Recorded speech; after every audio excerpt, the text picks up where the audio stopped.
Field application ಬಳಸುವಾಗ ಎದುರಾಗೋ ಕೆಲವು ಸಾಮಾನ್ಯ ಸಮಸ್ಯೆಗಳನ್ನು ಹೇಗೆ ಸರಿಪಡಿಸಬಹುದು ಮತ್ತು ನಿಮ್ಮ ಕೆಲಸವನ್ನು ಹೇಗೆ ಸುಲಭ ಮಾಡ್ಕೋಬಹುದು ಅಂತ ಈ ವಿಶ್ಲೇಷಣೆಯಲ್ಲಿ ನೋಡೋಣ. ಬನ್ನಿ ಹಾಗಾದ್ರೆ ಒಂದೊಂದಾಗಿ ನೋಡೋಣ.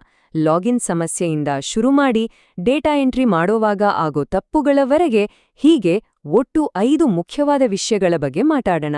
ಪ್ರತಿಯೊಂದಕ್ಕೂ ಸ್ಪಷ್ಟವಾದ ಸರಳವಾದ ಪರಿಹಾರಗಳನ್ನು ಕೊಡ್ತೀವಿ. ಸರಿ, ಮೊದಲನೆಯದಾಗಿ ಲಾಗಿನ್ ಮತ್ತು ಸೆಟಪ್ ಮಾಡುವಾಗ ಬರೋ ಸಮಸ್ಯೆಗಳನ್ನು ನೋಡೋಣ. ಕೆಲ್ಸ ಶುರು ಮಾಡೋಕೆ ಲಾಗಿನ್ ಆಗೋದೇ ದೊಡ್ಡ ತಲೆನೋವಾದ್ರೆ ಹೇಗೆ ಅಲ್ವಾ? ಅದನ್ನ ಸರಿಪಡಿಸೋಣ ಬನ್ನಿ. ನೋಡಿ, device is not registered for this user ಅಥವಾ ಲಾಗಿನ್ ಫೇಲ್ಡ್ ಅಂತ ಈ ಥರದ ಎರರ್ ಮೆಸೇಜ್ಗಳು ಬರ್ತಿದ್ಯಾ? ಗಾಬರಿ ಆಗ್ಬೇಡಿ, ಇದು ತುಂಬಾ ಜನರಿಗಾಗತ್ತೆ. ಸಾಮಾನ್ಯವಾಗಿ ನೀವು ಮೊದಲ ಬಾರಿಗೆ ಪಾಸ್ವರ್ಡ್ ಸೆಟ್ ಮಾಡುವಾಗ ಈ ರೀತಿ ಆಗೋದು ಸಹಜ. ಹಾಗಾದ್ರೆ ಪಾಸ್ವರ್ಡ್ ಮರ್ತೋಗಿದ್ಯಾ ಅಥವಾ ಇದೇ ಮೊದಲ ಬಾರಿಗೆ ಸೆಟ್ ಮಾಡ್ತಿದ್ದೀರಾ? ನೋಡಿ, ಮೊದಲ ಸಲ ಪಾಸ್ವರ್ಡ್ ರೀಸೆಟ್ ಮಾಡೋ ಪ್ರಕ್ರಿಯೆಗೂ ಆಮೇಲೆ ಮಾಡೋದಕ್ಕೂ ವ್ಯತ್ಯಾಸ ಇದೆ. ಇದನ್ನ ಅರ್ಥ ಮಾಡ್ಕೊಳ್ಳೋದು ತುಂಬಾ ಮುಖ್ಯ. ಹಾಗಾದ್ರೆ ಗಮನ ಇಟ್ಟು ಕೇಳಿ, ಇಲ್ಲಿ ಒಂದು ತುಂಬಾ ಮುಖ್ಯವಾದ ವಿಷಯ ಇದೆ. ಮೊದಲ ಬಾರಿಗೆ ಪಾಸ್ವರ್ಡ್ ರೀಸೆಟ್ ಮಾಡ್ಬೇಕಾದ್ರೆ ಅದನ್ನ ನೇರವಾಗಿ ಆಪ್ನಿಂದ ಮಾಡೋಕ್ಕಾಗಲ್ಲ. ನೀವು ಆನ್ಲೈನ್ CMMS ಪೋರ್ಟಲ್ಗೆ ಹೋಗಿ ಅಲ್ಲಿ ಫರ್ಗಾಟ್ ಪಾಸ್ವರ್ಡ್ ಅಂತ ಕೊಟ್ಟು ರೀಸೆಟ್ ಮಾಡಬೇಕು. ಹೀಗೆ ಮಾಡಿದ್ಮೇಲೆನೇ ನೀವು ನಿಮ್ಮ ಡಿವೈಸನ್ನ ಆಪ್ನಲ್ಲಿ ರಿಜಿಸ್ಟರ್ ಮಾಡಿ ಲಾಗಿನ್ ಮಾಡ್ಬೋದು. ನೆನ್ಪಿಡಿ, ಆಪ್ನಲ್ಲಿರೋ ಫರ್ಗಾಟ್ ಪಾಸ್ವರ್ಡ್ ಬಟನ್ ನಿಮ್ಮ ಡಿವೈಸ್ ಒಂದ್ಸಲ ರಿಜಿಸ್ಟರ್ ಆದ್ಮೇಲೆ ಮಾತ್ರ ಕೆಲಸ ಮಾಡುತ್ತೆ. ಸರಿ, ಈಗ ಈ ಅಟೆಸ್ಟೇಷನ್ ಫೇಲ್ಡ್ ಅನ್ನೋ ಎರರ್ ಬಗ್ಗೆ ನೋಡೋಣ. ಇದು ನೋಡಕ್ಕೆ ಸ್ವಲ್ಪ ಟೆಕ್ನಿಕಲ್ ಆಗಿ ಕಾಣಿಸ್ಬೋದು ಅಲ್ವಾ? ಆದ್ರೆ ಇದರ ಅರ್ಥ ತುಂಬಾ ಸಿಂಪಲ್. ನಿಮ್ಮ ಡಿವೈಸ್ ಎಷ್ಟು ಸೇಫ್ ಆಗಿದೆ ಅಂತ ಆಪ್ ಚೆಕ್ ಮಾಡ್ತಾ ಇದೆ ಅಂತ ಅಷ್ಟೇ. ಇದನ್ನ ಸರಿ ಮಾಡೋಕೆ ಮೊದಲನೇ ಕೆಲಸ ಅಂದ್ರೆ ರಿಜಿಸ್ಟರ್ ಮಾಡೋವಾಗ ಒಂದು ಸ್ಟ್ರಾಂಗ್ ಮತ್ತು ಸ್ಟೇಬಲ್ ಆಗಿರೋ ವೈಫೈ ಕನೆಕ್ಷನ್ ಬಳಸೋದು. ಒಂದು ವೇಳೆ ಅದಾದ್ಮೇಲೂ ಸಮಸ್ಯೆ ಬರ್ತಾನೇ ಇದ್ರೆ ಆಗ ನಿಮ್ಮ ಡಿವೈಸ್ನಲ್ಲೇ ಏನಾದ್ರೂ ಸೆಕ್ಯೂರಿಟಿ ಸಮಸ್ಯೆಗಳು ಇರ್ಬೋದು. ನೀವು ಆಪ್ ಬಳಸೋಕೆ ಶುರು ಮಾಡೋ ಮೊದಲು ನಿಮ್ಮ ಡೇಟಾ ಸುರಕ್ಷಿತವಾಗಿರ್ಬೇಕಲ್ವಾ? ಅದಕ್ಕೋಸ್ಕರ ಆಪ್ ಕಡ್ಡಾಯವಾಗಿ ನಿಮ್ಮ ಫೋನಲ್ಲಿ ಕೆಲವು ಸೆಟ್ಟಿಂಗ್ಸ್ಗಳನ್ನ ಚೆಕ್ ಮಾಡುತ್ತೆ. ಯಾಕಂದ್ರೆ ಆ ಸೆಟ್ಟಿಂಗ್ಸ್ ಆನ್ ಆಗಿದ್ರೆ ಡೇಟಾಗೆ ರಿಸ್ಕ್ ಇರಬಹುದು. ಈ 4 ಮುಖ್ಯವಾದ ಸೆಟ್ಟಿಂಗ್ಸ್ ಅನ್ನೊಮ್ಮೆ ನೋಡೋಣ ಬನ್ನಿ. ಡೆವಲಪರ್ ಆಪ್ಷನ್ಸ್ ಇದ್ರೆ ಅದನ್ನ ಡಿಸೇಬಲ್ ಮಾಡಿ. ಯಾವ್ದಾದ್ರೂ VPN ಬಳಸ್ತಿದ್ರೆ ಅದನ್ನ ಡಿಸ್ಕನೆಕ್ಟ್ ಮಾಡಿ. ಹಾಗೆಯೇ USB ಡಿಬಗಿಂಗ್ ಆಫ್ ಆಗಿರಬೇಕು. ಎಲ್ಲಕ್ಕಿಂತ ಮುಖ್ಯವಾಗಿ ನಿಮ್ಮ ಫೋನ್ನ ದಿನಾಂಕ ಮತ್ತು ಸಮಯ ಆಟೋಮ್ಯಾಟಿಕ್ ಮೋಡ್ನಲ್ಲಿ ಇದೆಯಾ ಅಂತ ಖಚಿತಪಡಿಸ್ಕೊಳ್ಳಿ. ಸರಿ, ಈಗ ನೀವು ಯಶಸ್ವಿಯಾಗಿ ಲಾಗಿನ್ ಆಗಿದ್ದೀರಿ ಅಂದುಕೊಳ್ಳೋಣ. ಆದ್ರೆ ನೀವು ಕಷ್ಟಪಟ್ಟು ಮಾಡಿದ ಕೆಲ್ಸವನ್ನ ಅಂದ್ರೆ ಡೇಟಾವನ್ನ ಸಿಂಕ್ ಮಾಡುವಾಗ ಸಮಸ್ಯೆ ಬಂದ್ರೆ ಏನ್ ಮಾಡೋದು? ಬನ್ನಿ ಅದ್ರ ಬಗ್ಗೆ ಈಗ ಮಾತಾಡೋಣ. ನೋಡಿ, ಈ ಟೋಕನ್ ರಿಫ್ರೆಶ್ ಅಂತ ಎರರ್ ಬಂದ್ರೆ ಇದು ತುಂಬಾ ಟೆಕ್ನಿಕಲ್ ಸಮಸ್ಯೆ ಅಂತ ಅನ್ಕೋಬೇಡಿ. ಇದರ ಪರಿಹಾರ ಸಾಮಾನ್ಯವಾಗಿ ತುಂಬಾ ಸರಳವಾಗಿರುತ್ತೆ. ಹೆಚ್ಚಾಗಿ ಇದು ನಿಮ್ಮ ಇಂಟರ್ನೆಟ್ ಕನೆಕ್ಷನ್ ಸಮಸ್ಯೆಯಿಂದಲೇ ಬರುತ್ತೆ. ಇದಕ್ಕೆ ಪರಿಹಾರ ತುಂಬಾ ಸುಲಭ. ಈ ಸ್ಟೆಪ್ಸ್ ಫಾಲೋ ಮಾಡಿ. ಮೊದಲು ಎರರ್ ಮೆಸೇಜ್ ಮೇಲೆ ಓಕೆ ಒತ್ತಿ. ಆಮೇಲೆ ನಿಮ್ಮ ಇಂಟರ್ನೆಟ್ ಕನೆಕ್ಷನ್ ಸ್ಟ್ರಾಂಗ್ ಆಗಿದೆಯಾ ಅಂತ ಚೆಕ್ ಮಾಡಿ, ಅಂದ್ರೆ ವೈಫೈ ಅಥವಾ 4G+. ಆಮೇಲೆ ಮತ್ತೆ ಸಿಂಕ್ ಮಾಡೋಕ್ ಟ್ರೈ ಮಾಡಿ. ಒಂದ್ ವೇಳೆ ಆಗ್ಲಿಲ್ಲ ಅಂದ್ರೆ ಸಿಂಪಲ್ ಆಗಿ ಆಪ್ನಿಂದ ಒಮ್ಮೆ ಲಾಗೌಟ್ ಮಾಡಿ ಮತ್ತೆ ಲಾಗಿನ್ ಮಾಡಿ. ಆಗ ಖಂಡಿತ ಸರಿ ಹೋಗುತ್ತೆ. ಕೆಲವೊಮ್ಮೆ ಇಂಟರ್ನೆಟ್ ಎಲ್ಲ ಚೆನ್ನಾಗಿಯೇ ಇರುತ್ತೆ, ಆದ್ರೂ ಆಪ್ ಪದೇ ಪದೇ ಕ್ರ್ಯಾಶ್ ಆಗುತ್ತೆ ಅಥವಾ ಸ್ಟಾಪಿಂಗ್ ಅಂತ ಬಂದು ನಿಂತುಬಿಡುತ್ತೆ. ಈ ಥರದ ಸಮಸ್ಯೆ ಯಾಕೆ ಬರುತ್ತೆ? ನಿಮ್ಮ ಫೋನ್ ಸ್ಕ್ರೀನ್ ಮೇಲೆ HLO ಕೀಪ್ ಸ್ಟಾಪಿಂಗ್ ಅಂತ ಈ ಥರದ ಮೆಸೇಜ್ ಬರ್ತಿದ್ರೆ ಇದರರ್ಥ HLO ಆಪ್ ಓಡೋಕೆ ಬೇಕಾದಷ್ಟು ಜಾಗ ಅಂದ್ರೆ ಮೆಮರಿ ನಿಮ್ಮ ಫೋನ್ನಲ್ಲಿ ಇಲ್ಲ ಅಂತ. ನಾವು ಟೆಕ್ನಿಕಲ್ ಆಗಿ ಹೇಳೋದಾದ್ರೆ ರ್ಯಾಮ್ ಸಾಕಾಗ್ತಿಲ್ಲ. ಇದನ್ನ ಸರಿ ಮಾಡೋಕೆ ನೀವು ನಿಮ್ಮ ಫೋನ್ನ ರ್ಯಾಮನ್ನ ಫ್ರೀ ಮಾಡ್ಬೇಕು.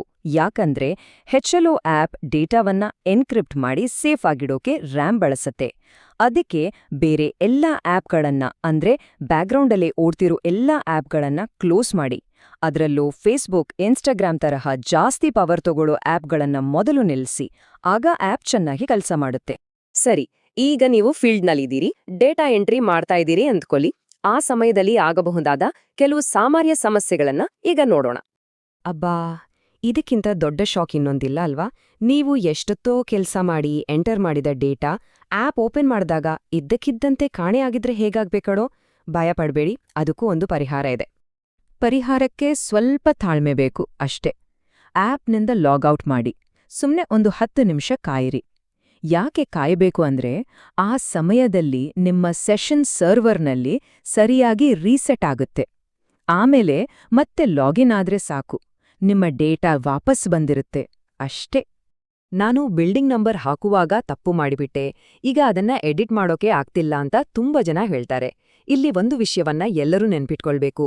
Building number, census house number ತರಹದ ಕೆಲವು ಮುಖ್ಯವಾದ ಫೀಲ್ಡ್ಗಳನ್ನ ಒಮ್ಮೆ ಸೇವ್ ಮಾಡಿದ ಮೇಲೆ ಮತ್ತೆ ಎಡಿಟ್ ಮಾಡೋಕೆ ಆಗೋದಿಲ್ಲ.